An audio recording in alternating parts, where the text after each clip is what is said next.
one can evoke the mechanism of forgetting. Lay the groundwork by talking about forgetting. Forgetting a name. Then when you really need it, it often comes to mind. It comes from the unconscious mind.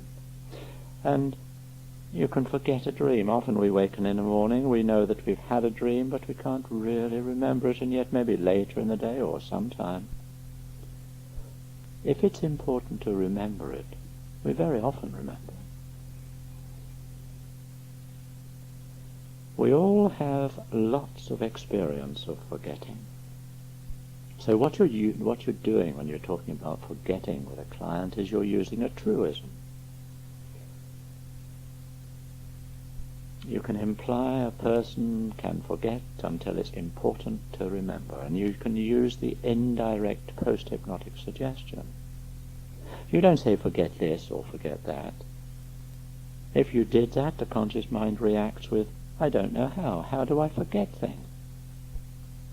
Instead of giving a direct suggestion, which the conscious mind would find difficult, you simply structure what you say for a pleasant, surprising experience. A wonderful thing is to let the mind rely on the unconscious part much more than it does. In this way you can find you can do the right thing at the right time. And you learn to know that you can rely on yourself because your unconscious will let you know what is needed at the right time. And as an illustration, when you awaken, one of the most pleasant things you can experience is, in coming out of trance, thinking you are ready to go into trance for the first time, and then slowly becoming aware you must have been in trance.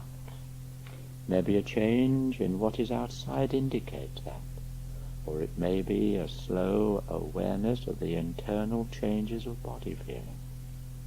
But whatever it is, it can be recognized by you as a wonderful learning experience.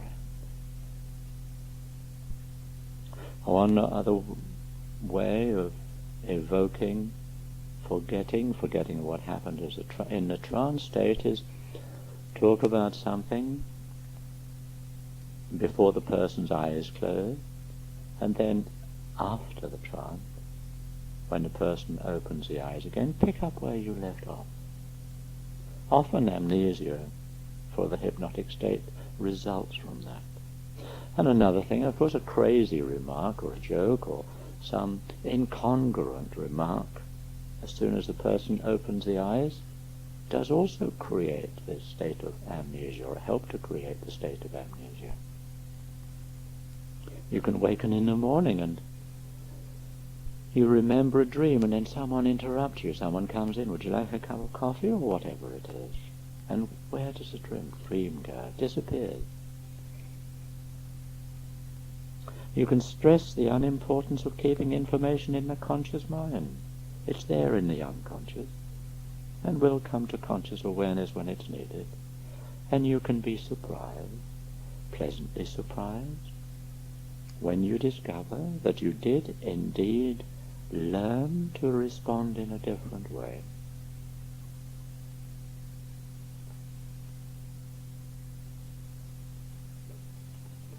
The mirror game. This is quite an interesting game, and it's really to develop your understanding of facial expression by experimenting with different ways of looking into the mirror. One way you can do this is to think of different feelings. Stare into a mirror, sit in front of a mirror, stare into it. Think of different feelings and get into those feelings intensely.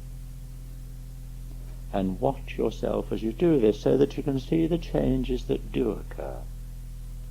Think about someone that you really dislike. How does your face look? What's the expression on your face? Put yourself deeply into this game. Then think of someone you love, you really love, and what are the changes in the facial expression? Keep changing your thought processes and watch what happens. Another way of doing it is to place your face into different patterns of expression. Make your face look angry. See what it really looks like. Observe it. Make your face look meaningful. What does it look like? Give it a very soft look. Observe all the changes that occur. Give yourself a sort of satisfied look. And then a loving look.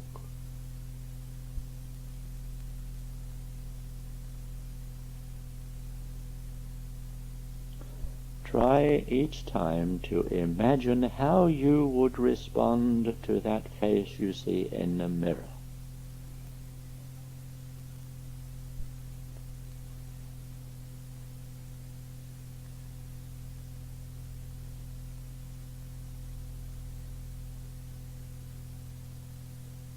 Another crazy thing is, hypnotize the face in the mirror, and as you do an induction, you pace what you see and match what you see.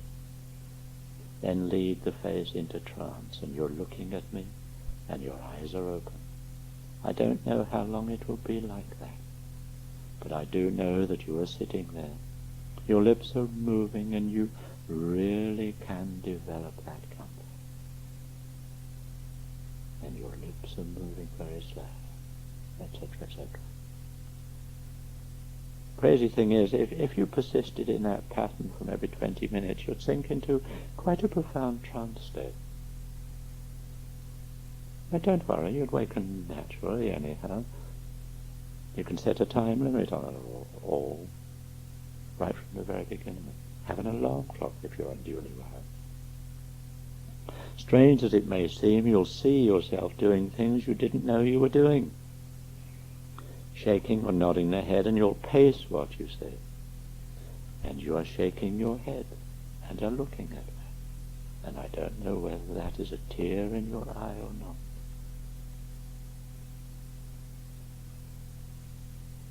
And what you'll see are some of your inner experiences, and you'll match. And it's one of the easiest inductions you can do.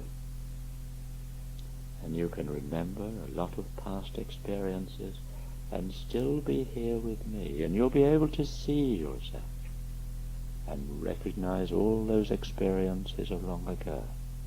And they're still there, waiting to be examined in a different way.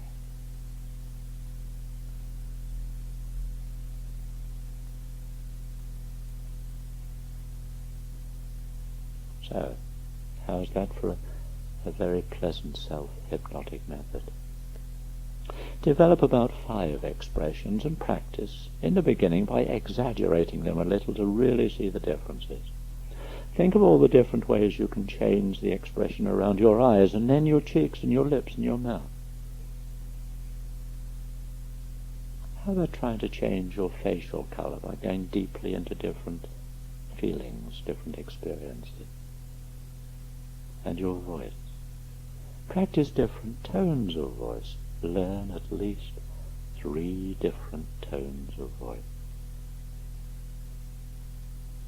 And another thing you can do, use a tape recorder and record an induction on yourself.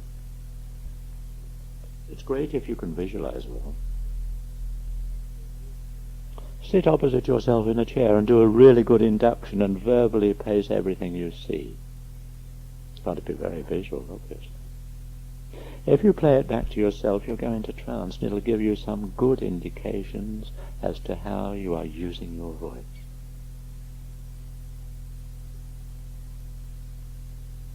I believe I've mentioned this before. If you have a pre-recorded tape, something recorded by yourself, and you play that to a client over speakers which are maybe to the sides of the chair, and you match at times what is being said, the client will really go into deep trance. You can have quite good dissociated stuff on the tape, and my voice can operate independently of my body. At that time you can come in yourself, not on the tape, and my voice can also operate independent of my body. And one of those voices probably isn't, and you can begin to be able to recognize.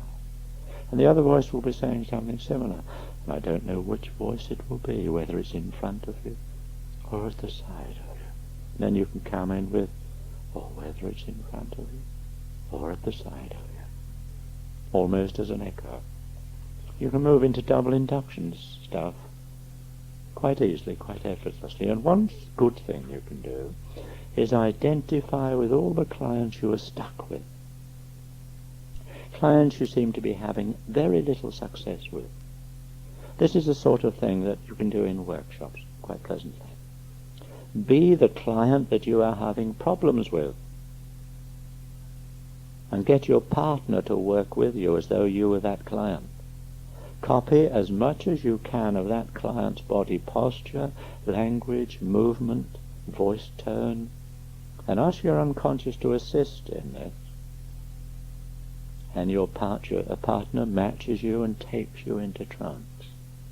It's absolutely incredible what you can learn from this. You'll learn a tremendous amount about the client.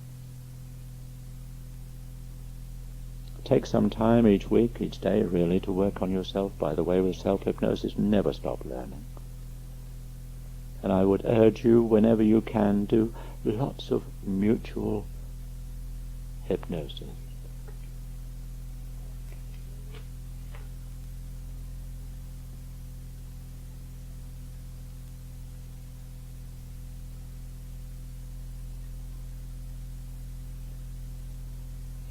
Observation. Watch the client. By simply watching and observing a client's unconscious movements, you're able to detect what sensory system he is using. It will be peculiar to him. Don't automatically think that if you see a person whom you know is visualizing and his left cheek is twitching slightly, that all people do it.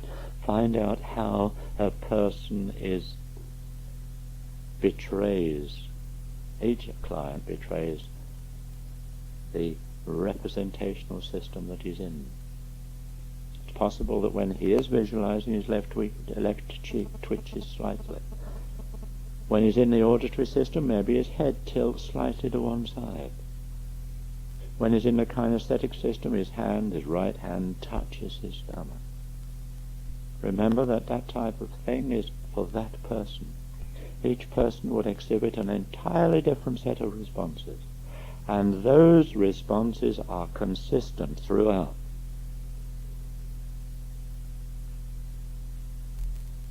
Listening to predicates is often not sufficient. You have to question deeply before he starts to use the predicates that can tell you his main representational system.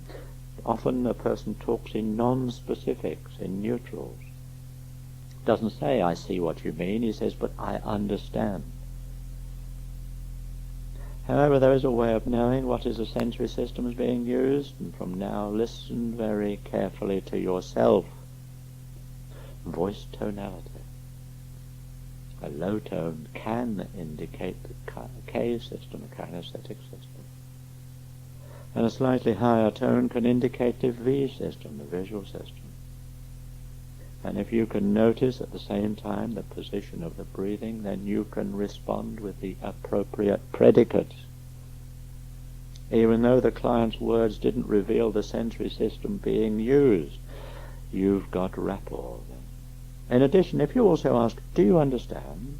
And he swiftly looks up and then back at you and says, yes, then you know he's used a visualization map. If he looks down and then said yes, you know that he has used a K map, kinesthetic map. Respond with the appropriate predicates and you are talking his language.